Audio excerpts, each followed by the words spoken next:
আন্তর্জাতিক অপরাধ আদালতের সাবেক প্রসিকিউটর ব্যারিস্টার তুরিন আফরোজকে গ্রেপ্তার করেছে পুলিশ। বিষয়টি নিশ্চিত করেছেন ডিএমপির উত্তরা বিভাগের উপ police commissioner DC Mohammad Mohidul Islam. সোমবার 7 এপ্রিল রাতে তিনি জানান, রাজধানীর উত্তরা বাসায় অভিযান চালিয়ে ব্যারিস্টার তুরিন আফরোজকে গ্রেপ্তার করেছে উত্তরা পশ্চিম থানা পুলিশ। তাকে গ্রেপ্তারের পর থানায় আনা হয়েছে।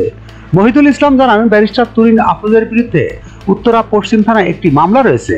বৈষম্য বিরোধী ছাত্র আন্দোলনের সময় এক শিক্ষার্থীকে হত্যার উদ্দেশ্যে গুলি চালানোর অভিযোগে তার বিরুদ্ধে এ মামলা হয়েছে।